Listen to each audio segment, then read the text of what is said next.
Bismillahirrahmanirrahim. Assalamualaikum warahmatullahi wabarakatuh. Alhamdulillah anak-anakku sekalian, bertemu lagi dengan Ibu di pelajaran Bahasa Indonesia.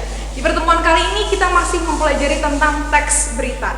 Nah, pertemuan hari ini kita kompetensi dasarnya adalah menyajikan data, informasi dalam bentuk berita secara lisan dan juga tulis dengan memperhatikan struktur, kebahasaan dan juga aspek lisan.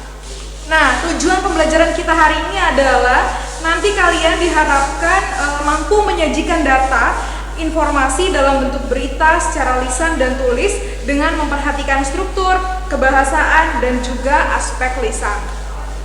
Nah, ini ada beberapa cara dalam menyajikan teks berita. Yang pertama adalah menentukan topik.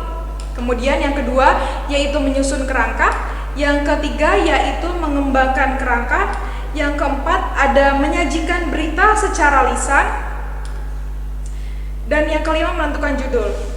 Maaf, ini harusnya menentukan judul dulu baru menyajikan berita secara lisan. Seperti itu ya. Jadi setelah mengembangkan kerangka kalian menentukan judul dan terakhir baru menyajikan berita secara lisan. Maaf ya ada kesalahan sedikit. Yang pertama, menentukan topik. Nah, ini bisa dilihat ya anak-anakku sekalian.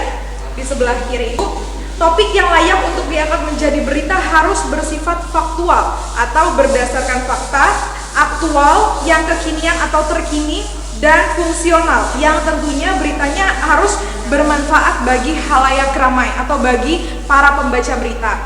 Seperti itu. Kemudian yang kedua ada menyusun kerangka. Kerangka dapat disusun sesuai dengan prinsip adik Simba. Jangan lupa ya adik Simba anak-anakku sekalian ada 6. Apa, dimana, kapan, siapa, mengapa, dan juga bagaimana. Dan pastikan struktur dan urutannya harus sesuai. Yang selanjutnya ada mengembangkan kerangka. Kerangka yang dikembangkan sesuai dengan struktur berita yaitu mulai dari judul, kemudian ada orientasi, ada urutan peristiwa, dan juga ada sumber berita. Kalian dapat sumbernya dari mana? Jadi karena teks berita ini bersifat faktual atau fakta, harus terdapat sumber berita yang kalian dapatkan dari mana supaya jelas terbukti bahwa berita ini bukan berita bohong atau kita kenal dengan hoax. Seperti itu ya. Nah, anak-anakku sekalian, kemudian di sini ada menentukan judul ya. Nah, judul yang dipilih harus akurat, jelas, ringkas, dan mencerminkan isi berita. Dan juga harus menarik serta tidak ambigu. Apa sih ambigu? Ambigu itu bermakna lebih dari satu atau bermakna ganda.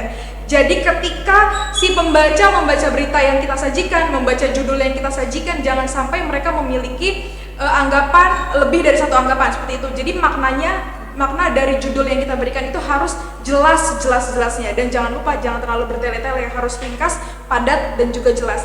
Dan tentunya harus menggambarkan berita yang kita sampaikan seperti itu. Yang terakhir ada menyajikan berita secara lisan. Jadi berita yang sudah kalian tulis, sudah kalian sajikan dan sudah diberi judul, kalian tampilkan atau kalian sajikan berita tersebut secara lisan. Nah, langkah terakhir ini adalah menyampaikan berita dengan cara membacakannya.